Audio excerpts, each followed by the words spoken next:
Hello students, हम आपके लिए लाए साधारण ब्याज एवं मिश्र धन को आसानी से समझने का तरीका।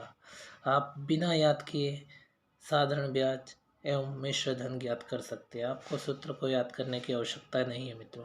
देखा, जैसा कि आप प्रश्न में देख पा रहे हैं, शाश्वत अपने मित्र विशाल को 5% वार्षिक ब्याज की दर से 8,000 रुपये उधार देता है। यदि विशाल 7 वर्ष बाद रुपये लौटाता है तो साधारण ब्याज कितना होगा, और मिश्र धन भी ज्ञात करना है। देखिए मित्रों, हम एक तीर से दो निशाने लगाएंगे। अब जो प्रश्न में दिया रहता है उसे हम सॉल्यूशन में लिखते हैं, उसे हम कहते हैं दिया है। दिया है, आप देख पा रहे हैं मित्रों, उसमें दिया हुआ है जो मूलधन है वो 8,000 रुपये। जो चीज़ हम उधार लेते हैं, उधार देते हैं, उसको हम मूलधन कहते हैं। जिसके साथ में प्रतिशत लिखा रहता है, सामान्यतः हम समझ जाएं कि जिनके साथ लगभग प्रतिशत लगा रहता है वो दर रहती है। तो दर भी दी हुई है 5% वार्षिक ब्याज की दर से या प्रति वर्ष की दर से। समय भी दिया हुआ है 7 वर्ष।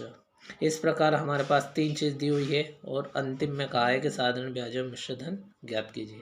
तो हमारी चौथी पंक्ति होगी साधारण ब्याज और मिश्र धन बराबर ज्ञात करना। मित्रों, आप समझ गए हो कि ये जो दिया हुआ है वो हम लिख चुके हैं, यानी हम क्वेश्चन को आंसर के रूप में लिख चुके हैं। अब हमें साधारण ब्याज का सूत्र भी याद करने की आवश्यकता नहीं है। क्या है कि हमें मूलधन, दर एवं समय, ये 3 चीज़ पता है। इन तीनों को गुणा के रूप में लिख देंगे और बटे में 100 लिख देंगे, जिससे साधारण ब्याज निकल जाएगा। आप चित्र में मित्रों देख पा रहे हैं, आराम से इमेज में देखिए। साधारण ब्याज बराबर मूलधन गुणित दर गुणित समय बटे 100। ये हमारा सूत्र बन गया है आसानी से।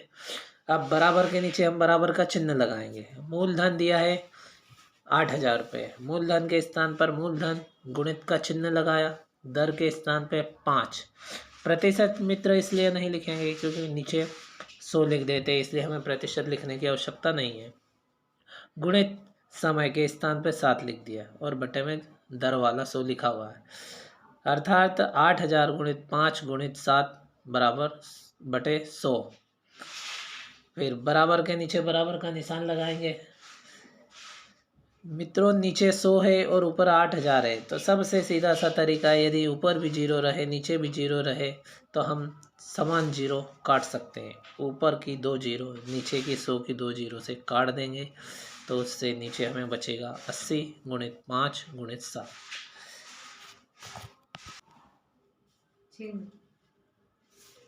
अब हम नेक्स्ट पेज पर आ जाएंगे। आप देख रहे हैं कि हमने 80 और 5 का गुणा किया, तो 80 और 5 का गुणा करेंगे 8 39 और 0 ऐसी के ऐसी, इस प्रकार से 400 हो जाएंगे गुणित 7। ऐसा ही लिखा है आपके सामने। अब 7 का और 400 का गुणा कर देंगे। सिंपल सा तरीका है, यदि गुणा का चिन्ह रहे और 0 रहती है तो 0 को ऐसे ही लिख देते हैं और संख्या संख्या गुणा कर लेते हैं। इसलिए हम 4 का 7 में गुणा करेंगे, 4 7 28 और दोनों 0 सेम टू सेम उतार देंगे। इस प्रकार हमारा साधारण ब्याज आ जाएगा 2,800 रुपये मात्र। अब साधारण ब्याज आने के बाद मित्रों हम मिश्र धन भी आसानी से ज्ञात कर लेंगे। देखिए, ये भी सूत्र केवल समझने की बात है, याद करने की या रटने की आवश्यकता नहीं है। मिश्र धन बराबर मूलधन धन ब्याज, अर्थात जो मूलधन हमने उधार लिया था वो, उसमें जो अभी हमने प्राप्त किया साधारण ब्याज, ये जोड़ देंगे। दोनों मिला के जो प्राप्त होगा वो मिश्र धन बन जाएगा। मूलधन के नीचे हमने मूलधन 8,000 रुपये प्रश्न से ले लिए, प्लस साधारण ब्याज हमने ज्ञात किया। साधारण ब्याज को ही मित्रों हम ब्याज बोलते हैं, तो ब्याज हमने अभी जो ज्ञात किया है वो 2,800, उसमें प्लस कर देंगे। पास में ही हम लिख के जोड़ सकते हैं, 8,000 और 2,800 को जोड़ेंगे तो 10,800 आएंगे। ये आप आसानी से जोड़ सकते हैं।